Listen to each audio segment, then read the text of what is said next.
Good day guys, so meron ako ibibigay na tip sa inyo na alam kong makakatulong sa inyo as mga car owners. Payo ko mga bossing, bumili kayo ng gantong klase ng tool, ang tawag dito is test light. So primarily ginagamit ito mga bossing para sa pag-diagnose sa mga putol na harness, o kaya ginagamit din to para ma-diagnose kung meron tayong busted valves, okay? So makikita ninyo mga bossing, meron yan tip. Tapos ito yung other end niya na kinakabit sa negative terminal ng battery.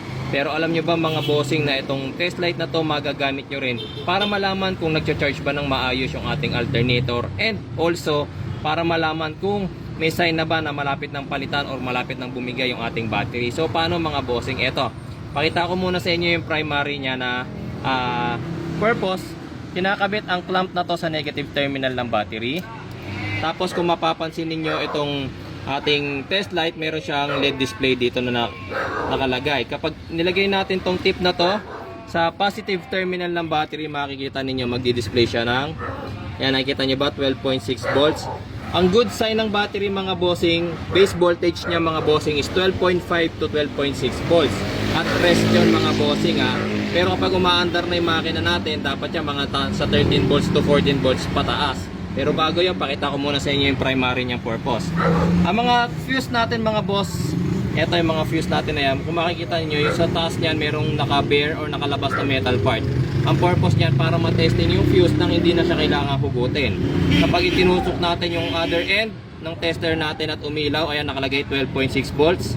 Doon sa other end, tapos kapag doon naman sa kabila, umilaw ulit siya, 12.6 volts din. Ang ibig sabihin mga bossing, buo yung fuse. Pero kapag itinusok nyo sa isang side, tapos nilipat nyo sa kabila, at hindi na umilaw, ang ibig sabihin ng mga bossing, busted yung fuse na yon at kailangan yung palitan. Sa mga wires, ganun din.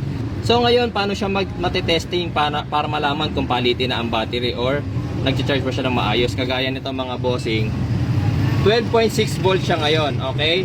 So ang gagawin natin, uutusan ko yung anak ko na ipastart yung ating kotse. Actually, ako na lang yung pag-start pala, sorry. Ayan. Hawakan mo yung maigi yung camera, baby. Yan. Tapos, i-start ko lang yung sasakyan mga boss.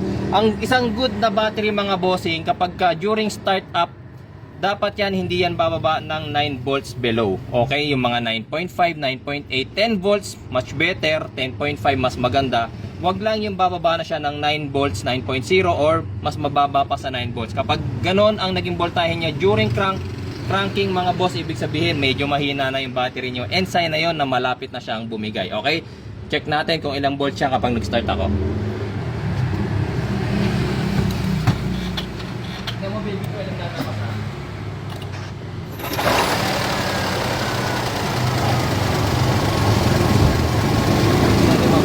13. Hindi, kanina nung nag-start siya, 12 pataas. Ayan. 12.5 pataas. bumaba lang siya ng konti. Ayan, so hindi ko nakita mga bossing kung ilan yung naging voltage niya kanina, pero i-review ko na lang yung footage natin. Pero eto mga boss, habang umaandar na yung ating makina, makikita ninyo, eto na rin yung sign para malaman ninyo kung nagcha-charge ba ng maayos yung ating alternator. Makikita ninyo 13.7 volts siya. So ang base voltage ng battery natin, uulitin ko, 12.6, 12.5, good sign pa yon. 12.4, pwede pang makonsider. Tapos kapag umaandar na yung makina, dapat 13 volts pataas na yan. Okay? Minsan naabot pa yan ng 14.5 volts. Okay? Wag lang aabot ng 15 volts. Why? Kasi overcharging na rin yon. Wag naman din bababa pa siya ng from 12.6. May makikita nyo, 12 volts na lang, 11.9. Ang ibig sabihin, hindi na nagkakarga ng maayos yung ating alternator. Dito, simpleng gamit lang tong test light na to, pero multi-purpose na siya mga bossing. Okay, so yung product link nito mga boss, ilalagay ko lang sa comment section. Okay,